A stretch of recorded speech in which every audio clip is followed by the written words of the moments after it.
If you missed the Mesa concert, we just shared a couple So we're doing things somewhat unusually this year. You get to enjoy your breakfast, and then we start at 9 o'clock. But towards the end of our locking in the agenda, a friend called and said, you know, could you get Ken Cuccinelli on the agenda? And I was like, well, of course. At the first RedState gathering in 2009, Ken was one of the original speakers who came down. He was running for Attorney General of Virginia at the time. And now, one of my favorite groups, and I'm really fortunate because I do pick and choose and tell people no on sponsorship of the gathering, because I don't want you guys to encounter groups that I don't personally really recommend. And so all of our sponsors of the RedState gathering are people who I've said, yeah, I like this group. One of the groups that I have liked for a very long time and have worked very closely with is the Senate Conservatives Fund, started by Jim DeMint a number of years ago to help elect Republican conservatives to the Senate. I mean, you know guys like Mike Lee, Rand Paul, Marco Rubio, Ted Cruz, and others got there because of the Senate Conservatives Fund, not because of the National Republican Senatorial Committee, who were opposed to them. And so when DeMint left and went to the Heritage Foundation, a very dear friend of mine, Matt Hoskins, stayed in charge of the Senate Conservatives Fund, and over time it keeps growing and growing and growing. And just decisions were made that, you know, we need to have somebody who can really lead this organization and take it up to the next level. And so they found a guy in Virginia who is known as an authentic, real conservative, who doesn't have to nuance his conservatism. And he's also a friend of mine and a friend of this site. So at 9 o'clock, we will formally kick off. I have been told that someone has lost their sunglasses, and you can find them at registration. Right now, for the next 30 minutes, while you guys are eating, I want you to give a very warm welcome to and I don't just say this in the political sense, but in the actual sense, one of the very few people on the planet besides my wife who will call me and say, you might need to take a vacation, you've been working too much. He keeps up with me and I with him. He is a friend, Ken Cuccinelli. Thank you, sir. Absolutely. Well, good morning. It's always a good room if you can smell the bacon. So, it is great to be here again with all of you, and some of you who were at that first RedState. I was pleased to be there, and some of the things we were talking about 5 years ago in a more worried fashion have come to pass. And I know many of the people in this room have done an awful lot to inhibit the growth of the federal government, the massive takeover of our economy and much of our lives. Certainly, we've seen that in healthcare, but it's been in so many other areas as well. And there are a lot of different ways and a lot of different groups that fight the principled fight on the side of limited government. Senate Conservatives Fund is one of those, as Eric said, started 6 years ago by Senator Jim DeMint. I'm proud to lead that organization today. It's a mission I fit very comfortably in. And that is, regardless of what the establishment wants, we're going to pursue principles. And we're going to pursue the first principles of this country by backing candidates who believe in limiting this federal government, who believe in giving power back to the people in this country, who are committed to protecting life and families. And we're the largest organization out there that brings all of those pieces together. There are lots of other allies that we have out there, but we are the largest one that doesn't really leave the social conservative issues behind. I think that's very important. Now, it isn't that everything should be fought out at the federal level. I think one of the things that we have learned as a result of, not from, but as a result of President Obama's activities is a re-emphasis on federalism and how important it is to leave as much as we can in the states and with the states and to trust the states. Frankly, I trust the states more than I trust the federal government on a policy level. And we back candidates that feel similarly. We are the biggest player that keeps social issues part of the mix when we're making decisions. At the end of this cycle, Senate Conservatives Fund and Senate Conservatives Action will have spent over $20 million in this election cycle, with over 70% being led on target. That means dollars directly to candidates. And having been a candidate, I can tell you, getting dollars without it coming from an organization that says, well, you have to do this, or you have to hire this person, and of course, those people are always in their clique, and may or may not be the best for the job, but they're in the clique. We don't do any of that. We and our members direct money to candidates for them to spend, and some of them do a better job than others. But we believe, consistent with our philosophy, that we're not going to do well, and we'd have legal problems anyway, coming in and directing how this money was spent. Now, we could keep all that for independent expenditures, which we also do, but it's so important to give these candidates the resources to build their own foundation in their own states, to get their own message out their own way. I mean, we think of the U.S. Senate, which of course is our focus, and the Senate Conservatives Fund, but each of them is different, each state is different.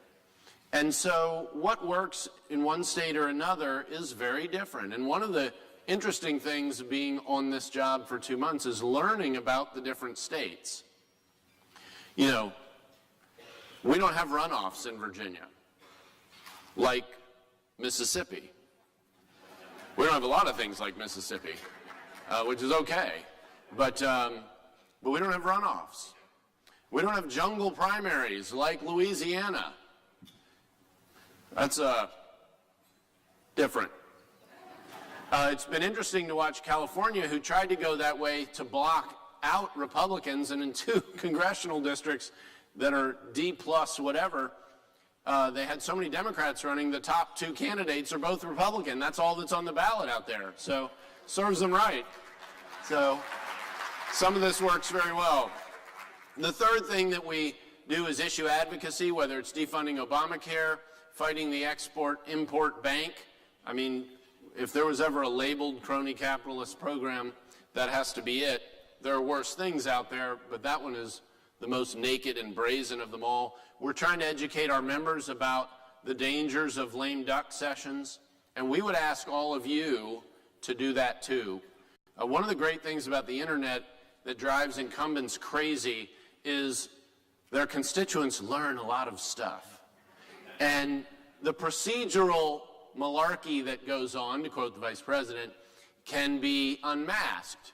And we need to do that now in August when they're all out of Washington. Boy, doesn't that sound good? Out of Washington. We need to educate our constituents of all of our organizations, all our groups, of the dangers of lame duck sessions, how they push things back past elections and then take advantage of the circumstances of retiring members and so forth, the turnover that's happening, to give us things like the Obama tax increases of a few years ago. Obamacare passed the Senate on Christmas Eve 2009. 60 people got coal the next day, but we still had Obamacare. There are a lot of other groups out there, and we do not view other conservative groups as competitors. We view them as allies. We are often spoken of in terms with Club for Growth, and I'll just use them as an example. And a lot of people think we're in competition, and they're in different races than we are, and sometimes we're in the same races. Nonetheless, when we started 6 years ago, there was $0 running through Senate Conservatives Fund. I don't know the exact numbers for Club for Growth, but they are enormously larger today. And we are doing about $20 million, as I told you, plus this election cycle. Both of us have grown dramatically. And there is a lot more opportunity for that growth, for the Freedom Works out there. They do something different. And different is okay. It's a good thing. We're all fighting in generally the same direction. And we're all concerned about the growth of the power of the federal government. We're concerned about the advantages of incumbents, about stopping crony capitalism in politics. So there's a lot of synergies there. We are not opponents, we're not competitors, we're allies. And we need to think of ourselves that way. So, what is the National Republican Senatorial Committee? Not allies. We can start there. And how does it differ from the Senate Conservatives Fund? Well, that conservative part is one part. The Republican might be another. As Senator Jerry Moran, the head of the NRSC right now, said, and I quote, first of all, this is after the Mississippi melee, which really isn't over, but after that disaster, this is what he said. First of all, the NRSC is not the Republican Party. Whew, thank goodness. But that's a very telling comment from the chairman of the NRSC. It supports Republican incumbent senators to help them get reelected. That's an important aspect of its mission. Okay, duh. We're not the Republican Party. Those are quotes from him. So let me paraphrase. We don't care about the Republican Party. We don't care about the people who think of themselves as Republican. We don't care about the principles that supposedly form the core of why the Republican Party exists today. We don't care about principles at all, as a matter of fact. All we care about is circling our wagons, getting to 51, and getting our people as chairman.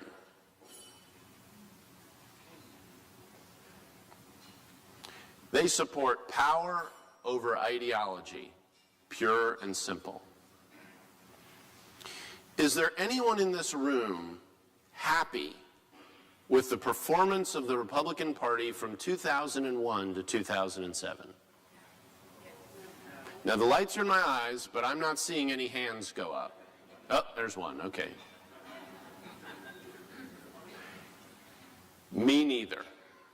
Barack Obama didn't beat us in 2008. We lost it. And we need to remember that. And let me share a statistic with you as we head into another set of elections. I was born in 1968. Since my birth, and that's pure coincidence, 100%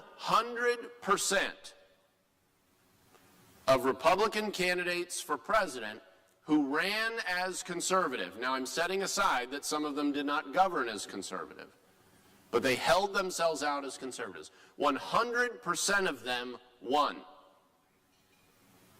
And 100% of the candidates who ran not as conservative lost. 100%.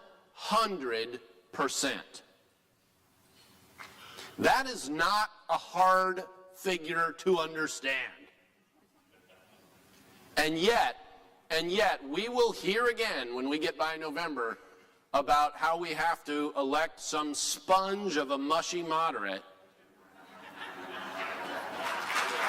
Right? And we may actually hear about one who even thinks of himself as sort of spongy. But that is not a path, A, to victory, but B, if the Republican Party is a vehicle for the accomplishment of principled ends, it's an abandonment of that. It's an abandonment of that. The NRSC isn't about getting the best candidate. How do you lose a state while your presidential candidate is winning by 20 points? Well, you get advice from the NRSC. You get your candidate from the NRSC. They like to attack us, conservatives, movement conservatives, for, oh, well, if you all hadn't been here, we'd have won this. Like Delaware. Oh, darn, we don't have Mike Carver. All of their losers. And by the way, to put it in 2014, Why is Tom Tillis already on his deathbed? He was their candidate. He was the one we have to nominate, so we have a shot at taking out Hagan, right? I can go around the country and keep doing this, but I won't. I won't. Conservatives understand the biggest threat to our nation, and it is the threat the founders feared the most, the growth of the size and power of the federal government. I just finished reading a book called Lion of Liberty about Patrick Henry, a Virginian, by the way. He nationally faced off with James Madison over ratification of the Constitution. Another Virginian, by the way. And James Madison, of course, won. Patrick Henry opposed the ratification of the Constitution because it didn't protect individual liberty, didn't have a Bill of Rights. James Madison had to concede a seed to supporting that to get the votes he needed for ratification. And to his credit, he went and pursued it and got it. Nonetheless, in less than 10 years, before 1800, even James Madison conceded Patrick Henry was right.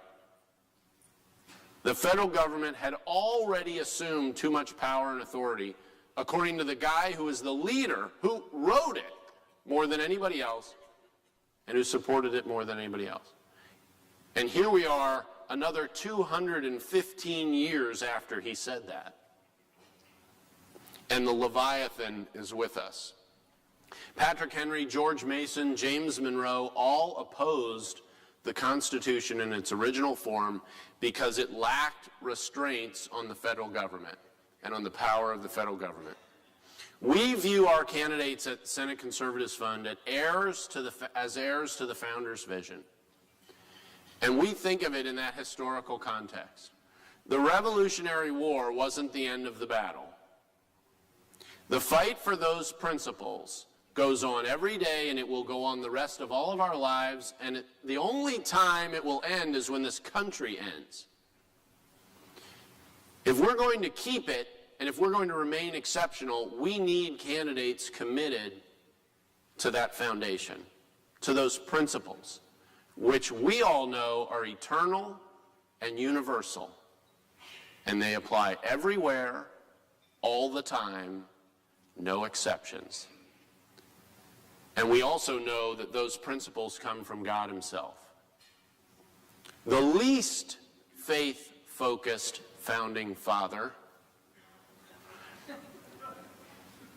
or one of the two, was Thomas Jefferson, who wrote that, endowed by our Creator. Governments don't give us those rights. The president isn't quite aware of that. They don't come from man or government. They come to us as a matter of natural law because of our humanity. And that's it. And government can't take them from us. But America was unique in building a nation on that. We need candidates who not only appreciate that, but can connect it to every vote on the floor of the Senate. Because it matters in every vote, every procedural vote, every committee vote, every final vote. Those principles are at stake. Every single vote. And we have too many people in Washington who not only don't know that, they don't care. And if that's what's governing us, if we leave them to control, we abandon the blessings that were passed to us in America. We're going to see attempts, the massive growth of government. I mentioned the lame duck session. We think a lot of this they'll try to push into the lame duck. The Ex-Im Bank, Kevin McCarthy, the new hero, will roll over, is my prediction. Oh gosh, we just have to do this. Oh.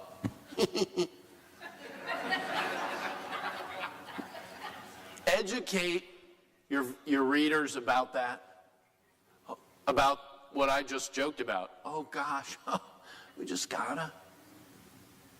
And puppy dog look. See weak immigration, with the funding and the debate over this will get pushed into the lame duck. A CR, a continuing resolution that funds Obamacare implementation, does nothing to slow that Leviathan. Imposing taxes on internet sales. There's a lot of things you can see get shoved into there. One question I get asked a lot about candidates, not so much issues, is why do we pick what races we pick?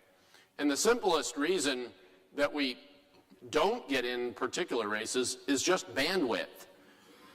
We are not here to endorse. We're here for impact. And there is a limit to where we can put enough lead on target. In Kansas, obviously Dr. Wolf lost. Nonetheless, our members provided, I think, about 1/3 of his funding. And I don't mean what our independent expenditures. I mean, we recruited donors for Dr. Wolf directly, and he spent that money, his campaign. In addition, we put in another 600 or so plus thousand of independent expenditures, which in Kansas is a lot. And, that's a significant impact in a race. We did even bigger numbers in Mississippi. But we can't be in every race. We are working to win. Some people worry about our batting average. George Washington lost more battles than he won, but he won the war. And we are not going anywhere. And we understand this is a long war, not a short one. We are motivated by principles that the other side can't even understand. And they certainly don't have the same kind of motivation we do. The grasping hold on power, there will always be people who want it, and it will continue to motivate some who say, for instance, are super lobbyists who'd like to have one of their pals heading appropriations. Not to name anybody, but those motivations are going to be there. The grassroots motivation on principle is what birthed this country. And how many of you can name more than 2 people who were at Valley Forge? Yeah, it's pretty tough. And that, if you want to count Martha Washington, I'd make it easier. But everybody here knows what they did. Right? The heirs to that role are our grassroots. We need to respect them. And the best way to respect them in an organization like SCF is to maintain high standards.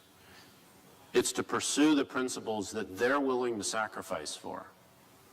So this isn't my organization. This is a members' organization. And the minute they give up, we're done. But it's been amazing, their resilience. And we are not going away. Every election cycle, we're growing. And our allies are growing. The principles that we're fighting for make a difference. One senator can make a difference. It's one of the unique things about the Senate. Mike Lee, Ted Cruz, Rand Paul. These are folks who have made a big difference just by themselves. Pat Toomey was one we supported also. There's the whole Arlen Specter background there. NRSC, of course, supported Arlen Specter in 2004. That worked out real well, didn't it? They supported Charlie Crist in 2010. Oh, gosh, the Democrat candidate for governor this year. Yeah, that's worked out real well. Okay, I said I wasn't going to name some of these, but I couldn't help it. But if we want to change America, we need to change who we send to Washington. We need to change the U.S. Senate. One state at a time. That's what we're going to continue to work to do. Thank you all very much. I'm happy to take some questions. Yeah. How long you got? You got 15 more minutes if you want it. Okay.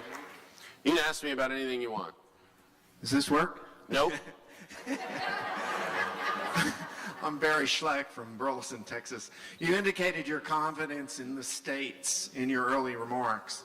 I was wondering what your opinion of our movement to repeal the 17th Amendment. Yeah, certainly the actual progressive era 100 years ago did an awful lot of damage to our constitutional foundation. The income tax and the taking of the choice of senators from states and moving it to direct election. You know, I think it was a mistake when it was done. I just politically don't know whether it can be undone. I mean, it's hard to make the case across the 3/4 of America, you've got to make it, to take away direct election. It just has a bad feel about it to the average voter. I don't oppose it by any means, because it isn't like there wouldn't be accountability. We wouldn't get what we call unfunded mandates. They're really not mandates. They're bribes. States don't have to do any of these mandated things. They just have to give up the federal money to do it. There are other ways to get at the same problem. If the federal government if you passed an amendment not allowing the federal government to put conditions on dollars to states, it would end. If you required a spending limit or a balanced budget amendment, those are two options that are in the same mold, you lose the bribery power that they have now. So there are a lot of ways to get at the same problem, but you've certainly identified a major problem, is the state's role of representation in the federal process was removed. And that's just had terrible consequences for the massive growth of government. Now, the other side, and realize the progressive movement of 100 years ago wanted to undermine the Constitution. They thought the principles of this country were bad. And at least compared to the lefties of today, they were honest about it. They stepped up and said, what the founders did was bad, and we need to undo it. And they promptly set about undoing it. And they did it within the process provided by law. Now, I'm parochial Virginian, you've noticed. I have to point out, we did not vote to ratify the 16th Amendment. So, I'm just saying. There were 42 states that did. We weren't one of them. But I wish I could say the same about the 17th. But yes, ma'am. Or I'm sorry, I guess I'm supposed to go mic to mic. Ladies first. What a gentleman. Speaking of the 16th Amendment, what can we do about that problem? Well, there's a few different things. I mean, obviously, there's always the option of a constitutional amendment. It's just so hard to get. And if I could comment on this, since I don't avoid controversies or annoying people, I'll go ahead and do it. You know, there's a major split among conservatives about whether we should seek an Article 5 convention. And I believe we should. And I'll give you a couple of simple mathematical reasons. I was an engineer before I went to the dark side and went to law school, so I'm still a left-brain math guy. The key to amendments to the Constitution is blocking votes. You need 38 states, right, to ratify an amendment, no matter what goes on in that convention. So if you have 13 solid conservative states, you can block anything really dumb. And there are more conservative states than liberal states. And there's already a sitting constitutional convention that starts every October in Washington, and it's called the Supreme Court, and we don't do well there. So it isn't like we can do this or not. It's happening, but it's happening to us. And I believe with an actual Article 5 convention, we could take more control, and we could actually get a couple of things like a balanced budget amendment, perhaps, that could draw a lot of support. Unlike, let's just talk about the politics of it. 17th Amendment, because taking away direct election is hard, is politically difficult. But balancing the budget, try and fight that. Why shouldn't we balance? I got to balance the budget. The states have to balance the budget, even though they cheat. Businesses have to balance their budget. Well, some of them cheat, but families have to do it. That we can sell a lot more easily, even in swing states. So I think there are some opportunities that could come that way. So that's another way to deal with it. If you wanted to take on the 16th Amendment there, we could. I think we're better off trying to find something like a flat tax or fair tax. Again, both of those have their merits. And that's actually what I was thinking. Yeah. Could we sell one or the other of those once we can do yeah, and you know, there are steps to by take. getting rid of and showing that getting rid of the IRS is really a huge cost-saving mechanism. Yep. Yeah, Time well, saving it certainly would. for everybody, and plus we eliminate the politicization of that organization. Which seems intractable. One suggestion for that is impeach the head of the IRS. Impeach Lois Lerner. You know, that Why is. can't we hold them more responsible for what they've done, like legal recourse and possible prison? You used to be able to do that. And those opportunities have been gradually whittled away in our system. And if you go back 200 years and a bureaucrat was being abusive, typically you could file a trespass or a conversion claim against them individually. You can't do that anymore. And so you lose that opportunity. You know, the Democrats are pushing impeachment of the president, interestingly enough, for sales pitches. I think a more targeted focus with impeachment on Lois Lerner, on the head of the IRS, who have lied to Congress repeatedly, who are breaking the law, would be very appropriate. It's not criminal. It's not even civil. It's political. You remove them from their office. Lois Lerner is now removed, but you also have the punishment of never being able to hold an office of trust again. How about taking away their pensions, too? Well, I think that if you impeach them, you could do that. Otherwise, it'd be ex post facto. You can't really get at them. Obviously, the subject animates me. Yes, well, and many others. Yes, sir. Fred Reitman, Houston. Article 5 is the question that I was going to ask, but I'll just simply say I strongly support that. I don't see any solution coming out of Washington. I guess the question I have for you, does the Senate Conservatives Fund have a position on that, on holding an Article 5? Not formally, no. I mean, there are some areas we don't really delve into. This would be one. Another is foreign policy. We support people from Rand Paul to Ted Cruz, and foreign policy isn't necessarily a factor in that. If someone was what we consider to be unelectably far out on a particular issue, it would inhibit us from getting in that race. But otherwise, no, that doesn't really become a factor. So, yes, ma'am. Hi, I'm Bonnie Somer from River Edge, New Jersey. If the president, by executive fiat, ends our immigration laws, how do we protect our sovereignty, get Article 4, Section 4 of the Constitution implemented immediately, and have voter ID laws? Well, you got a lot of questions in there, so I'll start with the first one. And you're about to hear from Governor Perry, who is actually doing it. Article 1, Section 10, Clause 3 says states can't enter into treaties or wage war except when actually invaded. And obviously, we all know what Governor Perry's been doing lately. Understand that he has absolute constitutional authority, and the federal government cannot stop him. They cannot stop him. Democrat Governor Richardson, Democrat Governor Napolitano of New Mexico, Arizona in recent years have used their guard on the border. Technically, the president could federalize the guard and take it away, but he can use sheriffs, police, game wardens, etc. He can use whatever power the state has to stop actual invasion. And a border patrol member could want someone to be allowed in, and Texas could stop them.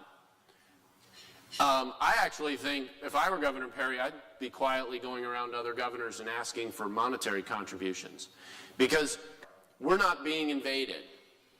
Texas is. And so they have constitutional prerogative that we don't have in Virginia right now. So there are things states can do. This is an area of utter failure, and failure doesn't even describe it. Failure sounds like it's, oh well, gee, we failed. This is intentional on the part of the president, and it's interesting how it's turning against him politically for the first time in a long time. But sir, is it legal for him to really fly these people to states? I mean, these people have diseases. Our children can't go to school with these kids and come home with tuberculosis or scabies or God knows what. That's a really case-by-case question. You're asking me a legal question, and every single instance is going to be different. And what we do, like what I did when I was a state attorney general, is we found the instances where we knew there was a violation, and then we proceeded to attack it. And they're out there. And I've talked to some folks out in states about ways to do that. For instance, if your state has a law that says you may not transport illegals, so people you know are here illegally, your local sheriff can stop that bus and arrest the bus driver. Now, the feds will come in and scream preemption, but make them do it. Yeah, Make them do it. I agree with Make them do it. That sheriff will get reelected for life. Ken Cuccinelli, ladies and gentlemen. Thank you. Thank you all.